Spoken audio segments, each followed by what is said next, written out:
Welcome back to my YouTube channel. સ્વાગત છે તમારું આજના નવા વ્લોગમાં। આજે બનાવવાની છે જીરા પૂરી મેંદાના લોટની।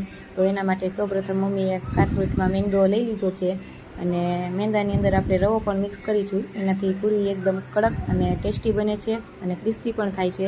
તો આ મમ્મીએ રવો પણ એડ કરી દીધો છે। પછી સ્વાદ અનુસાર મીઠું નાખવાનું છે। પછી એની અંદર તેલનું મોણ પણ નાખવાનું છે અને જરૂર મુજબનું પાણી નાખીને કડક લોટ બાંધવાનો છે। કડક લોટ બાંધશું એટલે આપણી પૂરી એકદમ ક્રિસ્પી અને કડક બનશે। જો ઢીલો લોટ હશે તો એને આપણી પૂરી પોચી બનશે। આપણને પોચી પૂરી કરતાં કડક પૂરી આ ખાવામાં મજા આવે છે એટલે। તો ચાલો મમ્મી હવે લોટ બાંધી લે છે અને આજે સાથે સાથે અમારે બનાવવાના છે સુરતી ફેમસ એવા ખાજા।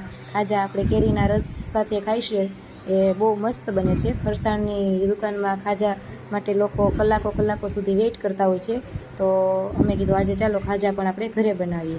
તો આ ખાજાની રેસીપી હું તમને આવતા બ્લોગમાં શેર કરીશ, કેમ કે બ્લોગ નકર લાંબો થઈ જશે। પછી લોટ કડક બાંધી લીધો છે મમ્મીએ અને તેલનું આ રીતના મોણ દઈને કરવાનું છે। પછી અહીંયા સાનવી પણ જો પૂરી વણવા માંડી છે, લોટ બંધાઈ ગયો છે। લોટ તો એને બહુ ગમે રમવો। પછી લુઓ નાનો એવો લઈને મમ્મીએ આ રીતના ગોળ પૂરી આપણે વણતા હોય એ રીતના વણવાની છે, પણ પૂરી એકદમ આછી હોવી જોઈએ મિત્રો। જાડી પૂરી રાખશું તો આપણને ખાવામાં મજા નહીં આવે, એટલે એકદમ આછી પૂરી કરવાની છે। અને પછી એને ચાકુની મદદથી યા તો કાંટાવાળી ચમચીની મદદથી કાણા પાડી લેવાના છે, એટલે પૂરી તમારી ફૂલશે નહીં। એટલે આપણે આ પૂરીને તો ફૂલવા દેવાની હોય નહીં। પછી પૂરી બધી વણાઈ ગઈ છે અને હવે પૂરીને તળવાની છે। ગેસની એકદમ ધીમી આંચ ઉપર આપણે આ પૂરી તળવાની છે અને બ્રાઉન કલરની થવા દેવાની છે। બ્રાઉન કલરની થાય ત્યાં સુધી આ રીતના પૂરીને આપણે તળવાની છે।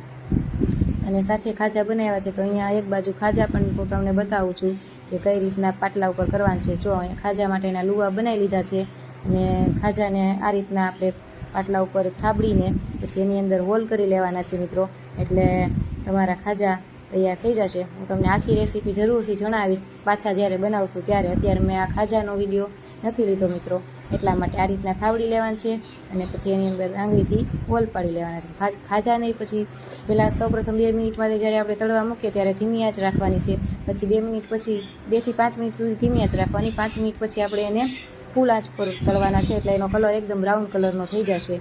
તો હવે ખાજાય બની ગયા છે અને પૂરી પણ બની ગઈ છે। આ ખાજાને તમે કેરીના રસ સાથે ખાઈ શકો છો, બહુ જ સરસ લાગે છે। તો એકવાર તમે પણ બનાવજો અને મારા વિડીયોને લાઈક કરજો, કોમેન્ટ કરજો અને મારી ચેનલ સબસ્ક્રાઈબ કરજો।